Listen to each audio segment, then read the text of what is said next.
Hi friends, നമുക്കറിയാം Python ഒരുപാട് application ഉള്ള ഒരു പ്രോഗ്രാമിംഗ് ലാംഗ്വേജ് ആണ്. ബാക്കി എല്ലാ പ്രോഗ്രാമിംഗ് ലാംഗ്വേജ് പോലെ തന്നെ പൈത്തണിന് ഒരുപാട് ആപ്ലിക്കേഷൻ ഉണ്ട്. ഉദാഹരണത്തിന് web development, app development, game development, AI applications, ML applications, deep learning, business applications, data science, അതേപോലെ ഒരുപാട് ആപ്ലിക്കേഷൻ ഉള്ള ഒരു ലാംഗ്വേജ് ആണ് പൈത്തൺ. സോ നമ്മൾ പൈത്തണിൻ്റെ ഒരു പുതിയ സീരീസ് തുടങ്ങാനായിട്ട് സ്റ്റാർട്ട് ചെയ്യാനായിട്ട് പോവാണ്. അതിന് നമ്മൾ ആദ്യം പൈത്തണിൻ്റെ ബേസിക്സ് കവർ ചെയ്യും. അത് കഴിഞ്ഞിട്ട് പൈത്തൺ വെച്ചിട്ടുള്ള ഒരു പ്രൊജക്റ്റ് അല്ലെങ്കിൽ ഒരു പ്രോബ്ലംസ് നമ്മൾ നോക്കും. അതിന് വേണ്ടിയിട്ട് ഞാൻ യൂസ് ചെയ്യുന്നത്, പൈത്തൺ തുടങ്ങാൻ വേണ്ടിയിട്ട് ഞാൻ യൂസ് ചെയ്യുന്നത് ഗൂഗിൾ കൊളാബ് എന്ന് പറഞ്ഞിട്ടുള്ള ഒരു IDE ആണ്. IDE എന്ന് പറഞ്ഞാൽ ഇൻ്റഗ്രേറ്റഡ് ഡെവലപ്മെൻറ്റ് എൻവയോൺമെൻറ്റ്. ഒരു IDE എന്ന് പറഞ്ഞാൽ കുറച്ച് ടൂൾസും ഒരു കോഡ് എഡിറ്ററും പിന്നെ ഡീബഗറും അങ്ങനെ കുറച്ച് കാര്യങ്ങൾ ചേർന്നിട്ടുള്ള പ്രോഗ്രാം ചെയ്യാൻ വേണ്ടിയിട്ടുള്ള ഒരു എൻവയോൺമെന്റ് ആണ് IDE. പൈത്തണിന് ഒരുപാട് IDEs അവൈലബിൾ ആണ്. നിങ്ങൾ പ്രോബബിളി കേൾക്കാൻ സാധ്യതയുണ്ട് PyCharm, Jupyter notebook, visual studio, മൈക്രോസോഫ്റ്റിന്റെ വിഷ്വൽ സ്റ്റുഡിയോ, അങ്ങനെ ഒരുപാട് IDEs അവൈലബിൾ ആണ്. പൈത്തൺ അവൈലബിൾ ആണ്. സോ ഞാൻ യൂസ് ചെയ്യുന്നത് ഗൂഗിൾ കൊളാബ് ആണ്. ഗൂഗിൾ കൊളാബ് അല്ലെങ്കിൽ കൊളാബ് എന്ന് പറയുന്നത് ഗൂഗിളിന്റെ പൈത്തണിന് വേണ്ടിയിട്ടുള്ള വെബ് ബേസ്ഡ് ചെയ്തിട്ടുള്ള ഒരു IDE ആണ്. ഇത് എന്തുകൊണ്ട് യൂസ് ചെയ്യുന്നതെന്ന് വെച്ച് കഴിഞ്ഞാൽ ഇതിന്റെ ഫീച്ചേഴ്സ് തന്നെയാണ്. ഫസ്റ്റ് ഫീച്ചർ, ഇതിന് പ്രീ ഇൻസ്റ്റാൾഡ് ആയിട്ട് ഒരുപാട് ലൈബ്രറീസ് ഉണ്ട്.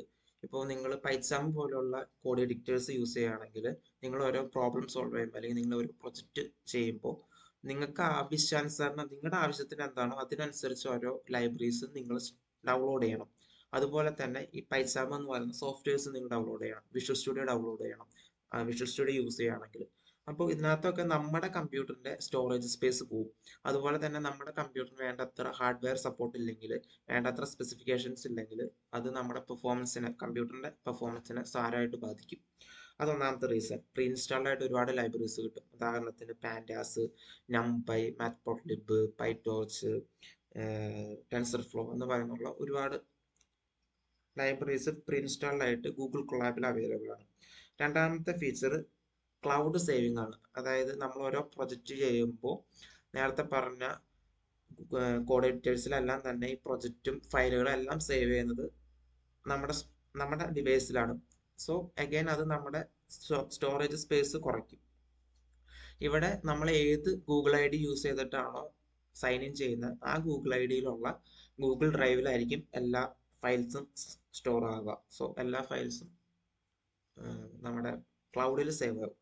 അതാണ് രണ്ടാമത്തെ ഫീച്ചർ. മൂന്നാമത്തെ ഫീച്ചർ കൊളാബറേഷൻ കൂടുതലാണ്. അതായത് നമുക്ക് കോഡ് ഷെയർ ചെയ്യാനും വേറൊരാളുടെ എഴുതിയ കോഡ് നമ്മുടെ കോഡിലേക്ക് ഇൻസേർട്ട് ചെയ്യാനും ഒക്കെ ഇതിനകത്ത് എളുപ്പമാണ്.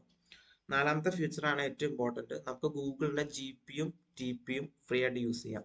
GPU എന്ന് പറഞ്ഞാൽ നിങ്ങൾക്കറിയാം ഗ്രാഫിക്സ് പ്രോസസ്സിംഗ് യൂണിറ്റ് ആണ്.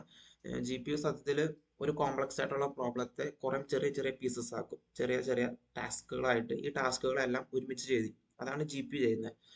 TPU എന്ന് പറഞ്ഞാൽ ടെൻസർ പ്രോസസ്സിംഗ് യൂണിറ്റ്. TPU ഗൂഗിളിന്റെ AI ഡീപ്പ് ലേണിംഗ് ആപ്ലിക്കേഷൻസിന് വേണ്ടിയിട്ട് ഉണ്ടാക്കിയിട്ടുള്ള പ്രൊഡ്യൂസ് ചെയ്തിട്ടുള്ള ഒരു പ്രൊഡക്റ്റ് ആണ്. അതിന്റെ പ്രൊജക്റ്റുകളും AI പ്രൊജക്റ്റുകളും ഡീപ്പ് ലേണിംഗ് ആപ്ലിക്കേഷൻസ് എല്ലാം ആക്സിലറേറ്റ് ചെയ്യാൻ വേണ്ടിയിട്ട് ഗൂഗിൾ ഡെവലപ്പ് ചെയ്തിട്ടുള്ള ഒരു പ്രൊഡക്റ്റ് ആണ് TPU.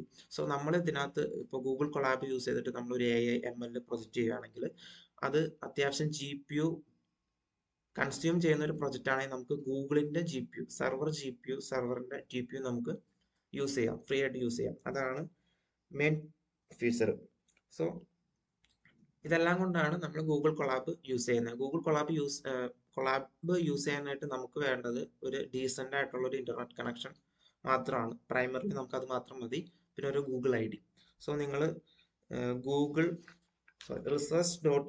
colab.research.google.com എന്ന് പറയുന്ന വെബ്സൈറ്റിൽ പോയിട്ടുണ്ടെങ്കിൽ, അതായത് നിങ്ങളുടെ കമ്പ്യൂട്ടറിലെ സെർച്ച് എഞ്ചിനിൽ പോവുക, ഏത് ബ്രൗസറാണോ നിങ്ങൾ യൂസ് ചെയ്യുന്നത് ആ ബ്രൗസറിൽ കയറിയിട്ട് google.research.google.com എന്ന് പറയുന്ന സൈറ്റിൽ പോവുക. ആ സൈറ്റ് നിങ്ങളെ ഇങ്ങനെ ഒരു വിൻഡോയിലേക്ക് ലീഡ് ചെയ്യും. ഈ ഒരു വിൻഡോനകത്ത് ഇവിടെ ഒരു സൈൻ ഇൻ എന്ന് പറഞ്ഞൊരു ഓപ്ഷൻ കാണാം. ഈ സൈൻ ഇനിൽ ക്ലിക്ക് ചെയ്ത് കഴിഞ്ഞിട്ടുണ്ടെങ്കിൽ നിങ്ങൾക്ക് സൈൻ ഇൻ ചെയ്യാനുള്ള ഒരു ഓപ്ഷൻ വരും. അതിനകത്ത് നിങ്ങൾ ഏത് ഗൂഗിൾ ID ആണോ യൂസ് ചെയ്യാനായിട്ട് ഉദ്ദേശിക്കുന്ന ഗൂഗിൾ ID യൂസ് ചെയ്തിട്ട് സൈൻ ഇൻ ചെയ്യാം.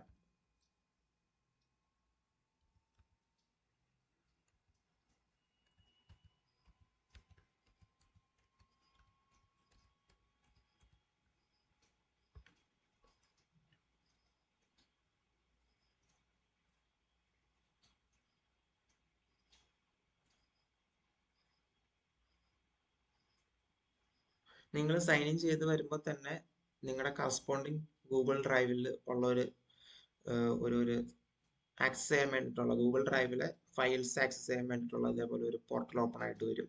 അവിടെ നിങ്ങൾക്ക് വേണമെങ്കിൽ ഏത് ഫയലാണോ നിങ്ങളിപ്പോൾ വർക്ക് ചെയ്യുന്നത് ആ ഫയൽ നേരിട്ട് അപ്ലോഡ് ചെയ്യാവുന്നതാണ്.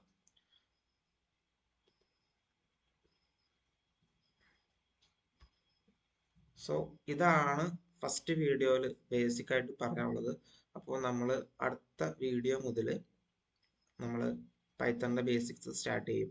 സോ നിങ്ങളുടെ ഫ്രണ്ട്സിന്, പ്രത്യേകിച്ച് സയൻസ് പഠിക്കുന്ന ഫ്രണ്ട്സിന്, ഫിസിക്സ്, കെമിസ്ട്രി, മാത്സ് അത് പഠിക്കുന്ന ഫ്രണ്ട്സിന് നിങ്ങൾ നമ്മുടെ ചാനലിൻ്റെ ലിങ്കും വീഡിയോൻ്റെ ലിങ്കും ഒക്കെ ഷെയർ ചെയ്യുക. അത് മാത്രമല്ല, പൈത്തൺ പഠിക്കാൻ താല്പര്യമുള്ള, ബേസിക്സ് പഠിക്കാൻ താല്പര്യമുള്ള എല്ലാവർക്കും ഈ ലിങ്ക് ഷെയർ ചെയ്യാം. സോ നെക്സ്റ്റ് വീഡിയോയിൽ നമുക്ക് വീണ്ടും കാണാം. ബൈ.